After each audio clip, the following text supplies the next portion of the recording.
So with that, let's dig in. Let's dig into our studies. As most of you know, we started a new study series, a shorter study series, last week. A little bit more of a, I'm not sure we can call it a topical for this one. A lot of times we do expository studies, but this one is going through some of the heroes of our faith and what we can learn from their lives and their testimonies, both the mistakes and their successes that happen also to be women. And we're looking at 3 different women. I think we're going to keep it a kind of a 3-week study as we get ready for summer, and I'm going to have some things to talk to you about with the summer next week. But looking at some things that really impact all of our lives, and really, I pray, is just giving great encouragement as the Spirit speaks to our hearts as we get into His Word and these women that He loves so dearly. Last week we started out with Esther.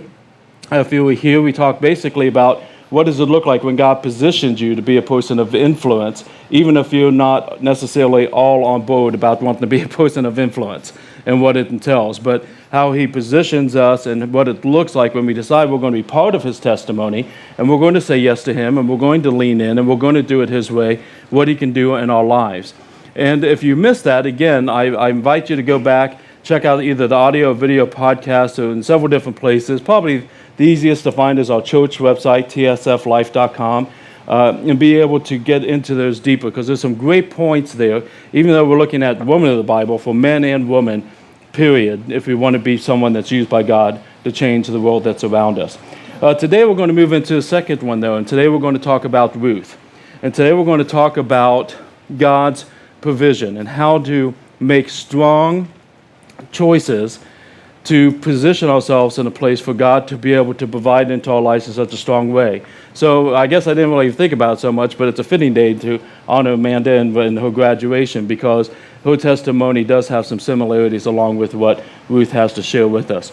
I do want to go a little bit deeper into Ruth than maybe some of us have in some personal Bible studies or with a group Bible study or in church before, because it can be too easy to look at some of the key elements of Ruth and get a little bit of a wrong impression. And with the help of Sarah, I'm going to put up 3 that a lot of times come up when we look at Ruth's story.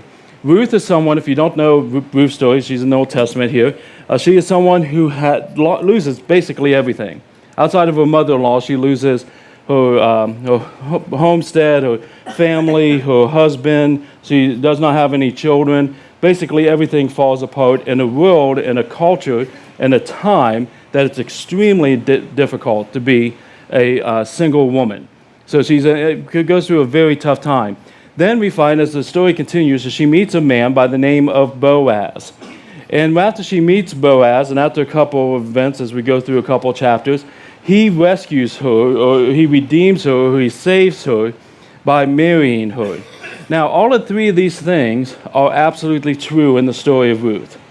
Again, there's this culture and this time, but it's not that Boaz rescued her. That's the thing I want to make sure we go deep into. It's not a matter that all she needed was a good man, or all she needed is to just kind of be the damsel in distress and a guy comes in as Superman, but that she makes very strong, thoughtful, bold decisions to place herself in God's path so that He could provide through Boaz.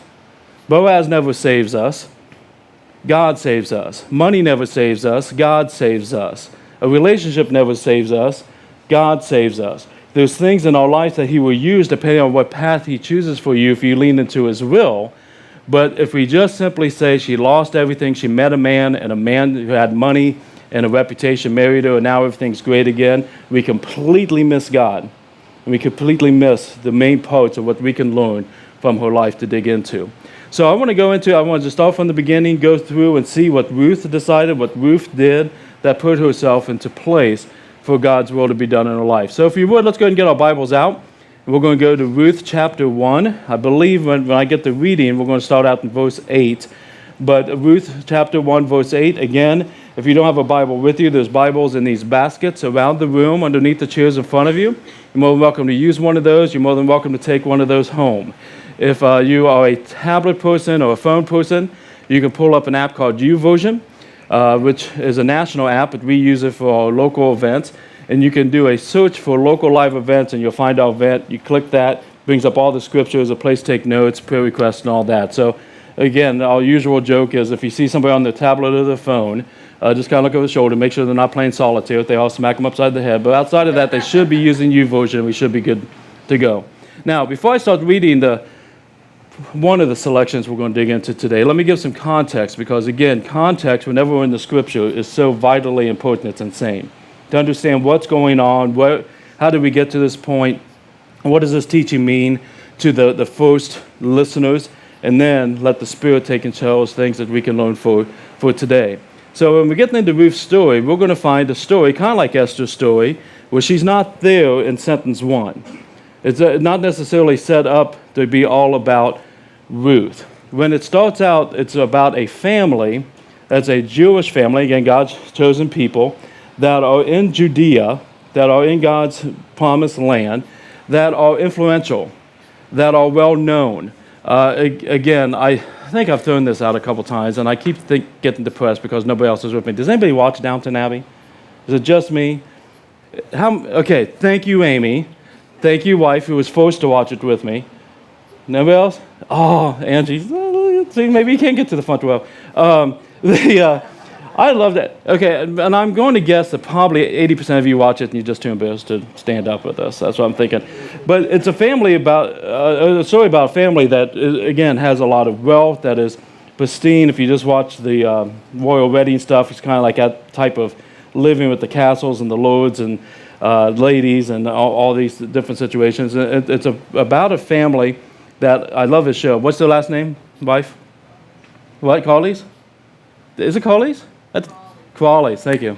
That's why I don't like it. There's an O in that. There's an O in that. I don't like that. But anyways, they're kind of like the Crawleys on that show. They're well known by everybody. They have resources. They're very popular within the community. But the problem is that this community ends up coming across tough times. And they end up going into a time of famine where there's a drought and there's struggles and they don't know quite how they're going to provide for themselves. And so the dad, it's dad, I'm going to call him Eli, Naomi, and their 2 sons have to decide what they're going to do, how to deal with this situation. And Eli decides he's going to move his family. They're going to move to a country called Moab because Moab is not having a drought. They're not having a famine. They're going to be fine. So he moves them there to provide for them. Now, that logically makes sense to probably all of us. If you lost your job and you didn't have a savings account and you had a job offer in South Carolina, then it makes sense to take the job offer in South Carolina and move to where you can provide for your family. That's very much logical sense. It makes sense to us. The problem is logical sense, again, does not always match up to what God is calling us to do. Because when God calls us to act in faith, faith is always against logic. And when we look at this situation, God had made it very clear, you are my people, and this is my land, and I will provide for you. And I know it doesn't look easy right now. I know you don't know all the answers yourself right now, but trust me, I will provide for you. But Eli said, no, let's move on. And so they moved to Moab. Does that mean he was struck with lightning and sent immediately to hell? No.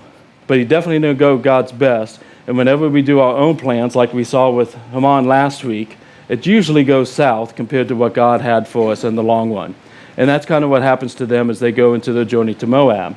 They go to Moab, and not long after, the father passes away.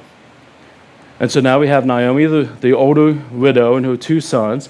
It doesn't appear that the 2 sons are all that crazy about going back to their homeland.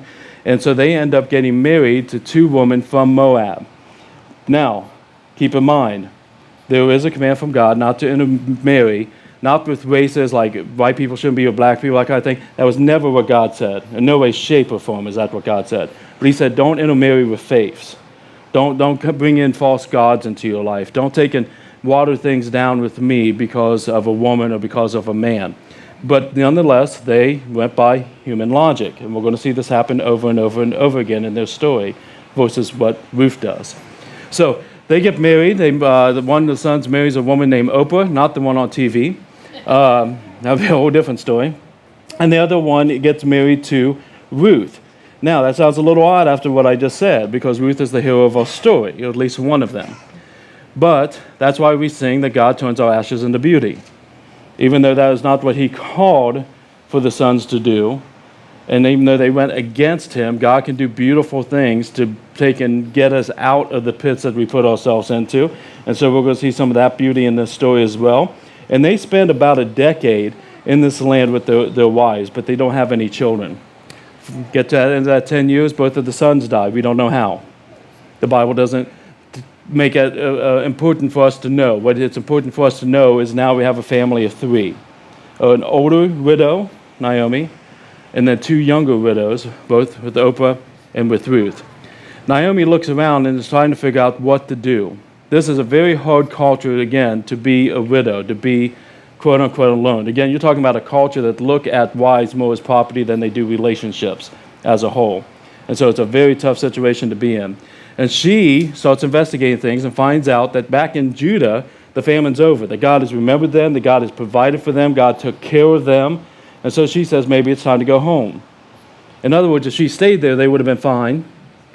But they did their own thing, and it's all falling apart, and she wants to go back to her people. She wants to go back to God. And so she and her 2 daughter-in-laws start taking the journey back to her homeland. On that journey, there's a conversation, and that's what I've been kind of leading up to here, that we find in chapter 1, starting out in verse 8. In that particular verse, it tells us that Naomi says to her 2 daughter-in-laws, "Go, return each of you to her mother's house. May the Lord deal kindly with you as you have dealt with the dead and with me. The Lord grant that you will find rest, each of you in the house of her own husband." Then she kissed them, and they lifted up their voices, and they wept. And they said to her, "No, we will return to you and to your people." So the first attempt that she gives to them of saying, "No, you do not need to tie yourself to me. My life is falling apart. I have nothing to offer you. Go back to your parents, go back to your homeland, get married, have children." And they both say, "No, that's not something that we want to do. We want to go with you. We don't want to abandon you. We don't want to abandon your people." They have now had a taste of the true God. They don't want to walk away from that. And so they give her some resistance. But in verse 11, Naomi says, "Turn back. Turn back, my daughters. Why will you go with me? Have I yet sons in my womb, that they may become your husbands? Turn back, my daughters. Go your way, for I am too old to have a husband. If I should say I have hope, even if I should have a husband this night, and shall bear sons, would you therefore wait 22 years until they're grown? Would you therefore refrain from marrying? No, my daughters, for it is exceedingly bitter to me for your sake that the hand of the Lord has gone out against me." And they lifted up their voices, and they wept again. After the second argument that Naomi gives to him, it has a different effect. Oprah kisses her mother-in-law. In other words, she goes home. But Ruth clung to her. The first thing I just kind of want to throw out that I see here, and again, when it comes to commentary, you grab what you want to grab. It's a scripture that you're stuck with. But with commentary, one of the things I see here is that Ruth makes an incredibly tough decision that most of us probably would not have made. One of the things I'm seeing, I'll put that up on the screen for our note takers, is Ruth is committed to be faithful no matter what that outcome looks like. When Oprah looks at what the future looks like, it makes sense if I go back to Moab. It makes sense to go back to my parents. It makes sense to go back to my family. It makes sense to get married. It makes sense to have children. In my life, I'm young. It didn't go well the first time. Let's give it another shot. Let's go another round. All of that makes logical sense. And I'm willing to bet she had an okay life. I mean, we don't hear anything else about her from here on out. Her story's done scripturally, but I'm guessing that she went back and that she got married and that she had kids and they had good times and they had bad times. But what I am suggesting is that maybe this wasn't 100% biblical counsel that Naomi gave to her. Maybe it was Naomi had great heart. Maybe she wanted her to have that immediate future, but she's basically saying, go back to the lands of the foreign gods and do it the way the rest of the world does it. Ruth looks at it and says, I'm young, I have no one outside of my mother-in-law, but I'm not abandoning her, and I'm not abandoning the God that I have been introduced to, and I'm going to go to these people. Even though these people will see me as an outsider, in my heart, I do not feel like I'm an outsider. This is where I am committed. I'm going to love the Lord my God with all my heart, mind, and soul, and I'm going to love someone else more than I love myself, or the way that Christ loved me, and I'm going to be committed, and I may never get married again. I may never know intimacy again. I may never have children. Maybe all of my dreams that I've had since I was a little girl are gone. But all I know is I've got to give that to God and let Him take care of the rest. That is a strong, hard, bold decision that we are called to make, that we're commanded to make, and that He all the time follows up on His promises 100% so that we can be strong enough to be able to make. Whatever you're going through today, especially if you're looking for provision of some sort, whether it be financial or emotional, physical, whatever that ends up being, whatever you're going through, it is a stronger decision to say, I'm going to be faithful to my God instead of taking things into my own hands and do it my own way. That's what we see with Ruth. That puts her in a position that her story continues, and we see that God moves. So as they continue moving through here, we're going to see that the journey continues, and she comes into the homeland there about the end of chapter 1, and we see a response that really matches up to our understanding about how important Eli and Naomi's family was when this wealthy, well-known, influential family comes back after they haven't heard anything for 10 years. Kind of keep in mind, it's not like Naomi has a Facebook page and everybody knows what's been going on. This is whatever happened to them. They left, we stayed, we don't know what's going on. Naomi comes back into town. She's coming with a Moab woman, someone that's a foreigner, that they really don't know her story yet. And as she's coming in, the impression that we get is that she has had a physical change from the bitterness that she feels in her life. Because when she comes in, I mean, after 10 years or so, like, again, when Angie and Tony came in, I think somebody said, I don't think he recognizes us. I recognize him. I'm lousy with names, you know that. So I think I called Tony Troy, and he was kind enough not to correct me. But we recognized each other. Naomi comes into town, and people are like, wait, is that Naomi? That kind of has some of the same features, but is that Naomi? She doesn't look the same because she has gone through a horrible 10 years. And it's impacted her greatly. As they come and they're investigating it, Naomi says, don't call me Naomi anymore. Naomi, make sure I get this right, the name Naomi means pleasant. She goes, don't call me Naomi anymore. She goes, call me Mira, which means bitter. That was my old life. I don't even remember that anymore. Things have fallen apart. I'm coming home bitter and upset. Again, a lot of times when we go with our own human logic, we find that things kind of crash and burn. We have nothing left. And they came into the town feeling that kind of struggle. So the people are feeling pity for her. They're feeling concern for her. They're trying to kind of get their heads around it. There's a lot of talk in town about what they've gone through and what has come back into their town. And it kind of gives us a little bit of that feel as we read through the scripture. But there's also one detail right there at the end of chapter 1 that's important for us to grab, that, again, I truly believe, the more I study the scripture, there's not a single sentence that gives us that doesn't have a place. When you get to the very end, it says, they came to Bethlehem at the beginning of the barley harvest. Why is that important? Because it sets up the next stage of what Ruth is about to go through. When they come back, they're not wealthy. When they come back, they're in need. And so she ends up taking a job, well, not a job, she ends up doing for herself and for Naomi, a job that is really demeaning, humbling, and can be overwhelming. And this is the second point I'm going to give to you as we get into this section, is just to talk about this. One of the things I love about Ruth that is a strong commitment is Ruth was committed to work what's in her control. When they're in this situation, she did not have any kind of solution where she could buy a new house or new provisions and those type of things. The only thing she had available to her was to go out and be what would you call it? I'm going to call it a scavenger, something along those lines, or a beggar. Basically, she would go out to the fields when they were taking and picking the barley, and she would follow the workmen that were called reapers, and they would take all the barley that they could. Now, they wouldn't take every little morsel because that would take more time than what it was financially worth, but they took a lot of it. And then they would have beggars that would come behind them that would pick up any leftovers they could find. So it's not like there's a ton of barley and they're cutting off all the barley and they're putting it on their bags. It's like what's left on the ground, what's laying around, picking that up and putting it into a bag so that they could have food. That's where Ruth was at this point. She could have just sat down in the mud and the dust and the muck and the mire and say, there's just no way I can pay all these bills. There's no way I can solve all this. There's no way that I can come up with this provision, so I'm just going to give up. That's not Ruth, and that's not us as children of God. While we wait upon the Lord on what only He can do, we do what He puts in front of us that we have some control over. And so she goes out into the field to do this. Now, keep in mind, not only is this humbling, like if you were sitting on a sidewalk taking and begging for money because you had no money for lunch, but it also is demeaning. There were people that would take and talk down to you, trash talk into you. There would be times that the reapers, the ones going before you, would be frustrated that you're following them, or they don't like you, or they just want to work off frustration, that they would beat both women and men that came to scavenge after them.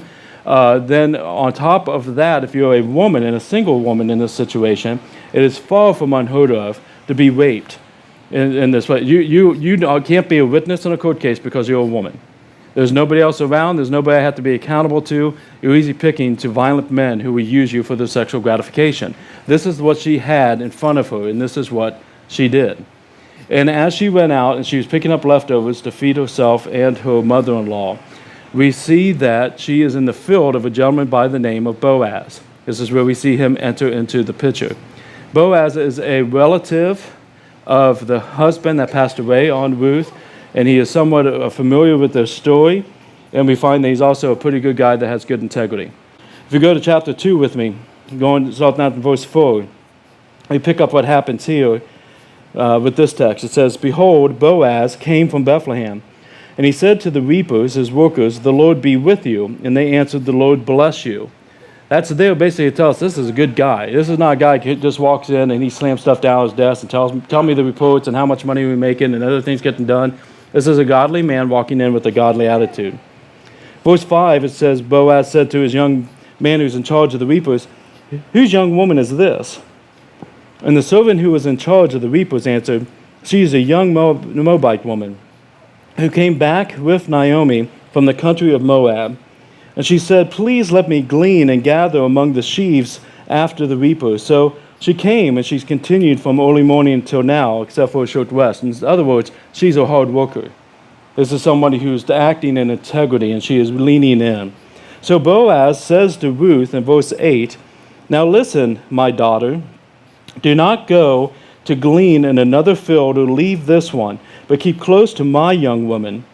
Let your eyes be on the field that they are reaping, and go after them.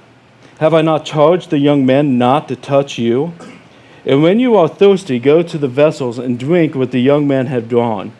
Then she fell on her face, bowing to the ground, and said to him, "Why have I found favor in your eyes, that you should take notice of me, since I am a foreigner?" But Boaz answered her, "All that you have done for your mother-in-law since the death of your husband has been fully told to me, and how you left your father and mother and your native land and came to a people that you did not know before. The Lord repay you for what you have done, and a full reward be given you by the Lord, the God of Israel, under whose wings you have come to take refuge." That's pretty good stuff right there. I don't know about you. That's just pretty good stuff. That's good. I like this. Boaz is a good man. He's a caring man, and he starts leaning in to take care of this woman because of what she has done, the decisions that she has made, and the faithfulness that she has exhibited. Not because he thinks she's hot.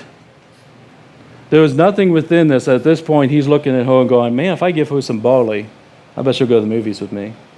Right? It's not that. He knows he's an older man. He's probably in his 50s, probably maybe even early 60s at this point. This is a young woman, probably in her late 20s to early 30s at this point. And he's not looking at her as a love interest. He's looking at her going, "Wow, what an incredible young lady. Whoever marries that young lady, that's a lucky young man. She's a neat lady. And I just want to take and invest in her and help Naomi. I just love these guys. I want to do what I can in this situation." If you doubt that, then I would take and probably point to the fact that he keeps calling her daughter.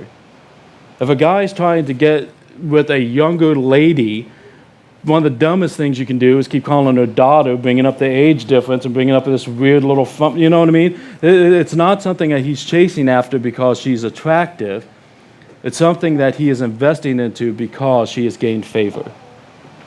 And she's gained favor by following God. So he says, "Follow my woman. Stay close to them. Don't follow behind them. You're safe here, and we'll take you up to where there's not just barley laying on the ground, but where good barley is. Just come up, Come up to where the good stuff is. And I told my men, if they touch you, they're dealing with me. So stay in our field. Let us be able to invest over you and take over you. And it continues as you go through the rest of chapter 2 here. Right? We've got where it's now meal time, and she's invited to be part of the meal. We get to the point where Boaz invites her over so she can have bread. Not just leftovers. Now here's bread. Here's the finished product. And dip it in the good wine and have that. Because everything that we see within this is he is continuing to take care of her. And it says that she ate until she was filled. And that sounds like common sense. If you're going to lunch, you're probably going to eat till you're filled. Maybe some of us until a little gluttony, but let's not do that. It's a sin. We're working on it, right? Okay. But she ate till she was filled. It's not a little deal to her. She's not been filled for a long time. Long time. And not only until she is filled, but till she has leftovers, and she's taking a doggy bag back into Naomi. All of a sudden we see God do something outside of her control that is starting to change everything. As we continue into the story, if we jump over to, let's say, chapter 3, just to kind of get you in the general area, we see that Naomi sees an opportunity. Why? Maybe Boaz is not necessarily putting his head around what God might be doing romantically between the two of them. Naomi's starting to wonder if this is where the freedom for her daughter-in-law that she's been praying for is going to come from. And so she speaks into the situation with Ruth. And this is the other point I'm going to give to you. And I'm not sure I really like the wording I put onto it. But basically, Ruth receives and discerns godly advice. I'm not sure where to put the word godly there. Because the advice that Naomi gives to Ruth is heartfelt, it's loving, it's world logic, it has all the right motives behind it, but I'm not sure if it's 100% godly. What comes to her is something that Ruth, in her awesomeness, takes in from a mentor, takes in from somebody that she cares about, and discerns it through what is God and what is not, and then follows it from there. A lot of us have been raised, you got to be able to stand on your own 2 feet, and we've got to make a decision by myself and just pay the consequences, or me and my wife or me and my husband need to make these decisions. We're made for community, and we're made for biblical advice. We're made for godly counsel. And we lose that benefit, I think, when we forget that. Again, that doesn't mean somebody else becomes your spiritual master and you do everything they say. You bring discernment to the plate. But godly counsel makes a difference. Here's what happens with them. Naomi calls Ruth in, and Naomi goes, I've been snooping around again, and I got some new information. Tonight, Boaz is going to be at the threshing floor working late. The reason that this stands out is that means he's not there every day. It's like, I found out tonight he's going to be there. I don't know if he's giving the guys off the night for, because they have some special event or okay, but he's going to be there, and he's going to be there by himself. And what you need to do is go and clean yourself up. I mean, quite frankly, at this point, she looks like a woman who's bitter. She looks like a woman that's in mourning. She looks like somebody who's had a hard life. Go clean yourself up. Get on some new clothes. Get yourself looking pretty. Look like you're ready for a new life. That's what I'm saying. Just look like you're ready for a new life, or something to change, that you're not just staying in the same old mix. And go to the threshing floor and kind of stay off to the side where he can't see you and nobody else can see you either. And then as he works, he tends to drink and eat. Seems like a lot of the men in the Old Testament like to eat and drink, as we saw last week as well. And when he's tired and when he's done, he generally seems to have a habit of falling asleep there on the job. So let him fall asleep. And once he falls asleep, take the blankets off of his feet, so his feet are exposed, and then lay down at his feet. And then just do whatever he tells you to do. Now, I don't know about you, but that's all kind of odd. You know what I mean? That's some weird advice. But when you stop and think about it, there's a lot to chew on there. She's going where nobody sees her, and she's going in a way that she's somewhat stealth because she's not trying to cause gossip. She's not trying to cause a story that would guilt him into a relationship with her. She's trying to do kind of an integrity move. She's going in ready for a new life. And I know that the whole thing as far as laying at his feet and putting that thing would seem odd. If you woke up in the middle of the night and somebody was laying at your feet, you might have some questions, right? That'd be odd. That'd be different for us. But with the same old joke I do whenever we do Ruth, at my home I have Jenny sleep at my feet, so that wouldn't throw me off. Get it? Oh, I still love that joke.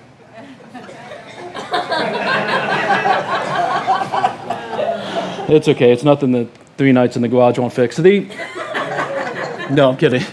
I only need to sleep out there 2 nights. Yeah, I'll be fine. I'll be fine. But it'd be an odd situation. But it's definitely standing out, and I'm going to suggest to you there's some very big spiritual Jesus foreshadowing within this as well. So she goes and she does most of what Naomi tells her to do. But we find that things change a little bit halfway through. If you go to chapter 3, let's start out in verse 8. It says that at midnight, Boaz is startled and turns over, and behold, a woman is laying at his feet. And he says, "Who are you?" And she said, "I am Ruth, your servant. Spread your wings over your servant, for you are a redeemer." Notice she did not say, "You are Boaz, and I would do whatever you tell me to do," just like Naomi told me to say. It was basically the implication to Naomi, and God love her, is maybe in his drunkenness, maybe there'll be some kissy-kissy, and he'll be in a situation where he has to marry you. That's the implication. That's the worldly logic, or she's just trying to do anything desperately to get some freedom in this girl's life. That's not what she does. She says, "Spread your wings over your servant." Now, just a few moments ago, we were reading in chapter 2. And what chapter 2 tells us, that Boaz has already said to you, "May a full reward be given you by the Lord, the God of Israel, under whose wings you have come to take refuge." If she's trying to trick him into something to get marriage, last thing you want to do is bring God into the picture. She's reminding him that he is part of God's plan. She is not trying to set up anything here in any way, shape, or form. Then on top of that, not only she's bringing up that phrase back into his recollection, but she says, "You are my redeemer."